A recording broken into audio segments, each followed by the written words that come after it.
Certamente você já ouviu falar em Yin e Yang, em ânima e ânimos, que são as representações simbólicas, cada uma de acordo com sua origem de pensamento, mas se referem ao feminino e ao masculino, não como gênero, como expressão sexual, mas como função psicológica. Nós entendemos que dentro de cada ser humano existem as duas forças. Não importa a sua orientação, não importa o gênero, mas todo ser humano traz em si essas duas polaridades que precisam se integrar, se balancear, para nos oferecer uma boa expressão na vida, uma boa vivência equilibrada, satisfatória, para que a gente consiga se expressar em todos os nossos aspectos. Então, feminino e masculino como funções arquetípicas, como forças arquetípicas. Ânima e ânimo como se fossem oriundos desse arquétipo que todo ser humano traz. Cada um vai preencher, vai dar vida a esse arquétipo de acordo com as próprias particularidades, com a própria personalidade, com a própria história. Nós vamos criando nossa versão, nossa imagem do arquétipo. Então, a forma como eu vivencio o feminino e o masculino em mim é muito particular, embora eu tenha as duas forças arquetípicas como cada ser humano. O que nos diferencia é a forma como nós vivenciamos e expressamos. Isso faz de cada um de nós um ser único, mas todos temos yin e yang, ânima e ânimos. Pensando a respeito dessas polaridades e procurando compreender um pouco mais esse feminino, porque apesar de eles serem complementares no sentido de se integrarem, os dois são tão importantes quanto, são tão úteis quanto, têm o mesmo lugar, têm a mesma expressão, mas a gente sabe que na nossa vivência bastante imperfeita enquanto humanidade, nós temos desequilibrado esses pratos da balança. A sociedade humana, lá num período muito ancestral, há dezenas de milhares de anos, ela já se organizou mais enquanto sociedade de uma forma mais matriarcal, olhando um pouco mais para a expressão do feminino. O tempo passou, a ciência, a razão desabrocharam e nós polarizamos um pouco mais ou bastante mais para o patriarcado, para o masculino, para a razão, para a força, para a ciência. E ainda continuamos tentando entender onde está a medida boa dessa integração de feminino e masculino. Mas o fato é que hoje esse feminino tem sido, atualmente, ou de um tempo para cá, grande, relativamente grande, o masculino tem ficado escondido, tem ficado subjulgado, tem ficado desvalorizado. Por isso que nós temos visto muitos movimentos, muitas campanhas, muitos convites para que a gente fale do feminino, para que a gente estude o feminino, para que a gente valorize, resgate o feminino. E nessa trajetória de tentar trazer de volta um pouco mais de equilíbrio para a balança entre feminino e masculino, entre matriarcado e patriarcado, algo que seja mais complementar e não tão polarizado, nós nos perdemos também. Então, algumas vezes nós temos observado, na tentativa de resgatar o feminino, de trazer luz a essa força que é tão importante quanto o masculino, nós temos tentado fazer um caminho como se quiséssemos colocar o feminino no lugar do masculino. Aí a gente anula tanto o feminino quanto também reprime uma tentativa de reprimir o masculino, como se a gente quisesse matar esse masculino que está exagerado, colocando o feminino no lugar dele. Quando, na verdade, deveríamos trazer uma orientação, uma reflexão para compreender os dois, para dar lugar para os dois e, inclusive, deixar que cada um se expresse na sua natureza e não tentar fazer com que o feminino se expresse da forma masculina e vice-versa. De novo, não estamos falando em orientação sexual e nem em gênero, estamos falando em forças psicológicas. Então, pensando um pouco a respeito disso e qual é o lugar desse feminino, como é que ele se expressa em mim, que sou um ser humano independente de qualquer coisa, como é que esse feminino deve ser olhado, observado, vivenciado? Nós trazemos aqui essa oportunidade, essa reflexão com base num livro. Esse livro é feito por uma psicóloga e é interessante porque antes dela, a gente conhece esse grande mitólogo, Joseph Campbell, e ele descreveu a jornada da alma, explicando o desenvolvimento da psique com base nos mitos. E ele trouxe esse monomito, que é a jornada do herói, como que um ser humano sai da sua simplicidade, do seu lugar primitivo, como quem está acordando para a vida, e ao longo das suas experiências, vivências, ao longo da vida, ele vai superando, enfrentando batalhas, fazendo parcerias, vencendo adversários, e ele vai caindo, se machucando, mas ele termina a sua jornada, ou deveria terminar a sua jornada, como herói de si mesmo, da própria vida, com as suas cicatrizes que vão contar as histórias das batalhas, mas realmente com a prontidão, a força, a estrutura egóica, que é uma estrutura de um herói que é capaz de cuidar de si, que é capaz de lutar por si, que é capaz de valorizar a si. E essa autora que eu trago hoje, Maureen Murdoch, que é uma psicóloga, ela descreve a jornada da heroína, fazendo uma reflexão a partir dessa jornada heróica. E ela vai trazer, e se a gente estivesse pensando especificamente na função feminina, na psique feminina? Como é que a gente enxergaria essa jornada? Então, é um livro muito interessante. A Jornada da Heroína, de Maureen Murdoch. Fica aqui uma dica que merece ser lida. E ela traz depois uma segunda impressão, mas agora trazendo como se fosse complementar à primeira. Ela traz um caderno de atividades. Tem o livro principal e depois tem um outro fascículo, que esse segundo fascículo ela traz como caderno de atividades, sugerindo muitas vivências para esse encontro com o feminino.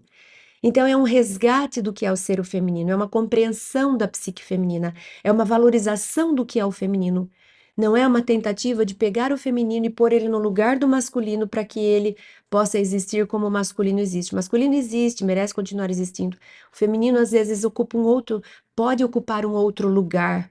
Ele deve ocupar um outro lugar. Não quer dizer que a gente não possa transitar. De novo, o ser humano ele traz as duas polaridades, a gente precisa integrar. Então, eu preciso primeiro descobrir o que é feminino para diferenciá-lo do masculino. E muitas vezes a gente tem querido valorizar o feminino comparando-o ao masculino, e não tem comparação, porque são diversos. Eu não posso pegar uma maçã e uma pera e ficar querendo comparar ou pôr uma no lugar da outra. Elas são diferentes, elas não devem estar no mesmo lugar. Ao invés de eu ficar comparando a maçã para saber o que a pera tem que a maçã não tem, deixa a pera um pouco de um lado, vamos olhar mais para a maçã e vamos entender o que é maçã, vamos resgatar o valor da maçã, vamos nos deliciar e desfrutar da maçã. Deixa a pera existindo, deixa a pera no lugar dela.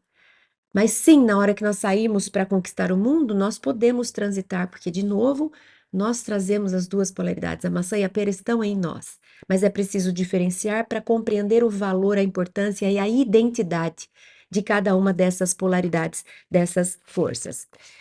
Então, nesse livro, ela traz primeiro essa reflexão do quanto nós estamos muitas vezes transformando uma mulher que deveria ser, sempre que eu falar mulher, nós vamos trazer essa psique feminina, eu estou querendo dizer a psique feminina, sempre querendo olhá-la pelo ponto de vista masculino, porque as lentes que nós carregamos estão muito arraigadas. É uma sociedade que já vem há muito tempo muito fortalecendo o masculino. É difícil para a própria psique feminina enxergar o mundo pelo viés feminino. Muitas vezes a própria atitude machista nasce de uma mulher. E a gente costuma dizer, um homem que é machista, ele deve ter sido criado por uma mulher. Por que que ela não conseguiu dissolver esse preconceito dentro dos homens? Onde estão as mulheres que podem criar na educação um olhar mais equilibrado entre masculino e feminino? Então dá para perceber que é algo que está realmente arraigado e que nós não percebemos acontecendo. Mas ela traz algumas considerações a respeito disso, que muitas vezes a própria mulher ela já nasce e ela é educada pela cultura, pela mentalidade, pelos valores. E a própria constituição, o próprio entorno dela conduz essa mulher, essa psique feminina, para o mundo masculino.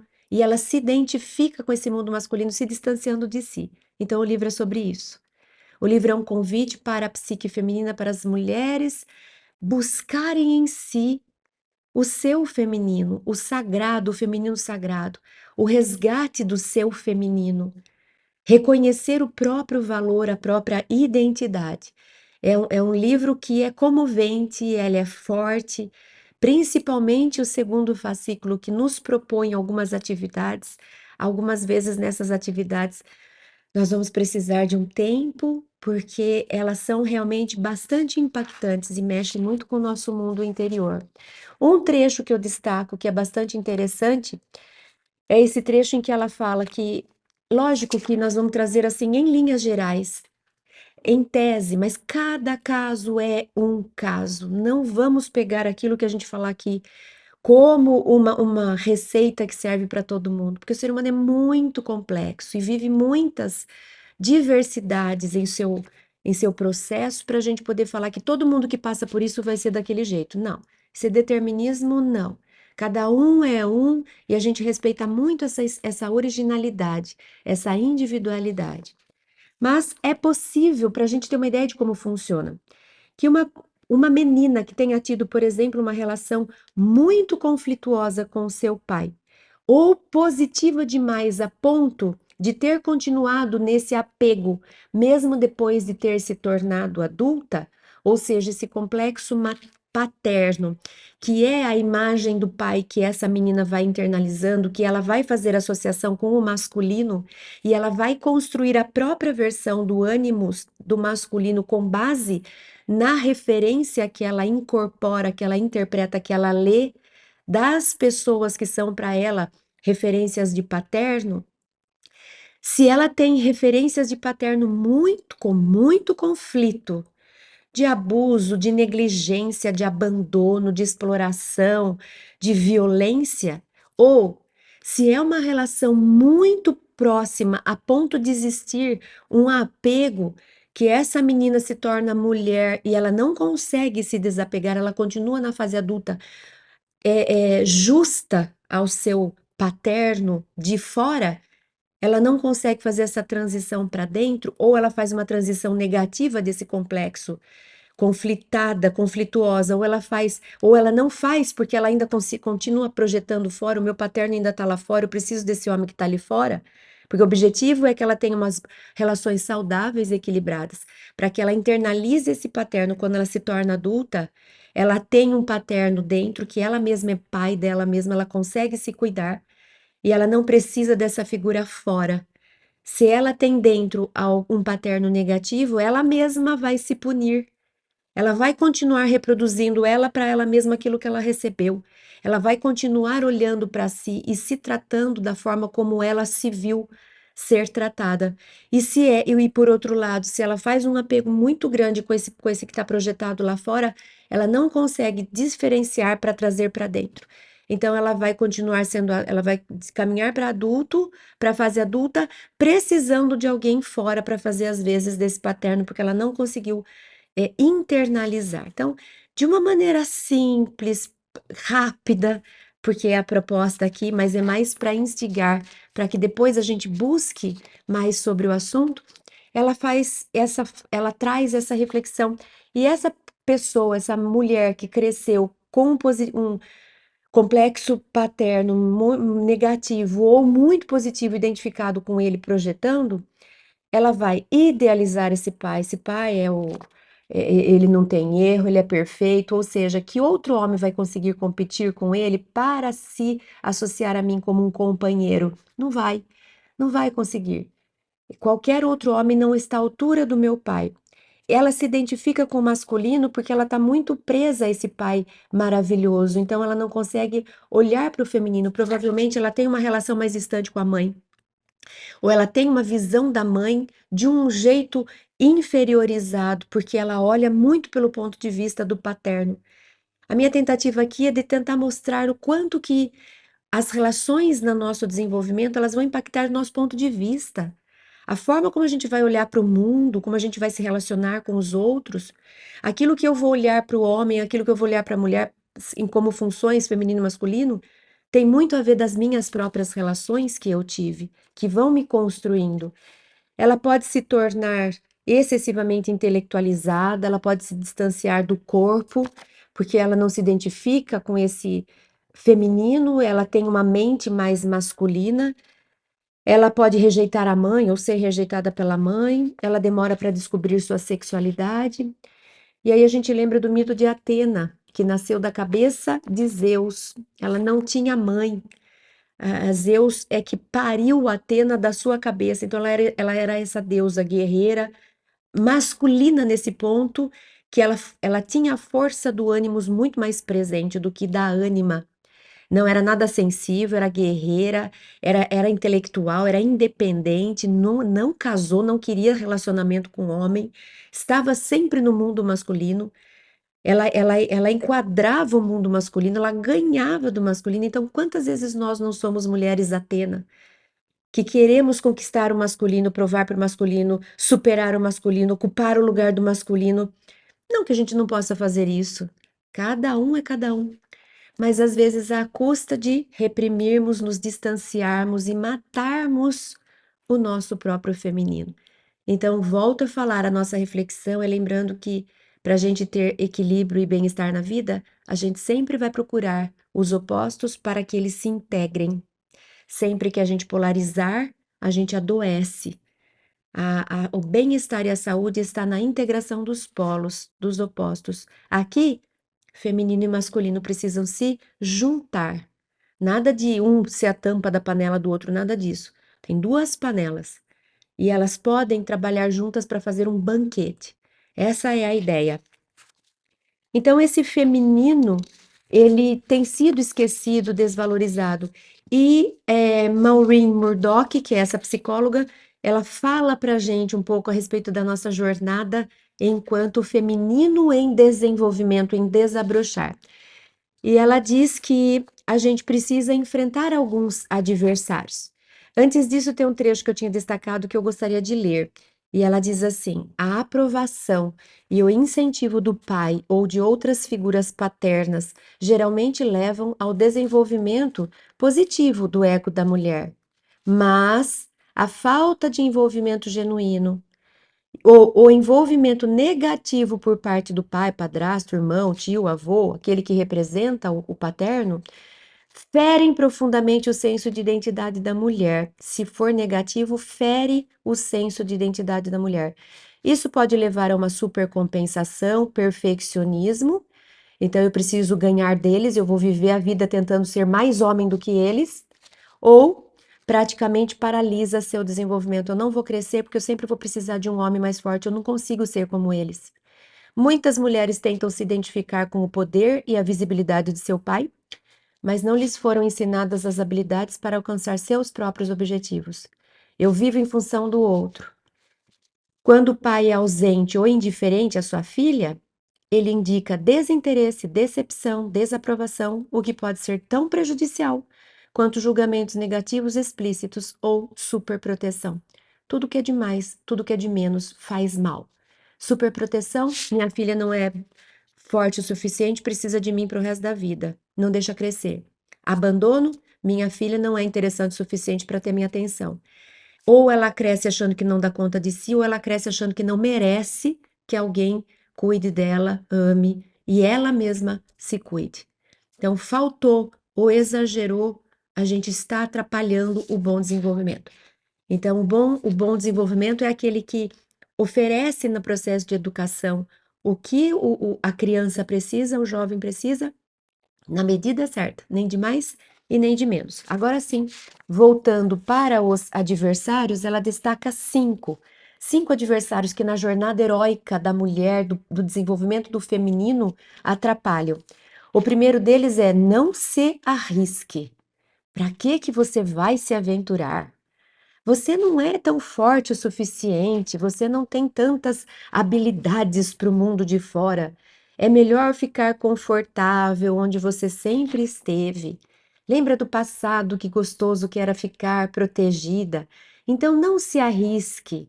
Mulher não dá conta de correr muitos riscos. Então, esse é o primeiro adversário. E para vencê-lo, esperança, perseverança. Para vencê-lo, perseverar. Ah, eu sou fraca, eu não dou conta, deixa eu ver. Eu quero ir lá e testar. Pelo menos eu vou ter fatos para explicar, mas a hora que eu for testar, eu vou perceber que sim, eu posso me arriscar, eu dou conta dos riscos. O segundo adversário é o que ela chama de mito da dependência. As mulheres são encorajadas a ser dependentes, a necessitar do outro, a esperar alguém para sustentá-la. Cabe a você ficar tomando conta para que alguém venha te trazer aquilo que você precisa. Muitas vezes nós somos treinadas, as mulheres são treinadas para parecer menos inteligente, para não amedrontar o homem, para que ele não fuja e ache que ele precise realmente, ele precisa sentir que ele precisa me sustentar para ele querer ficar comigo. Então ela chama isso de mito de dependência. Que absurdo.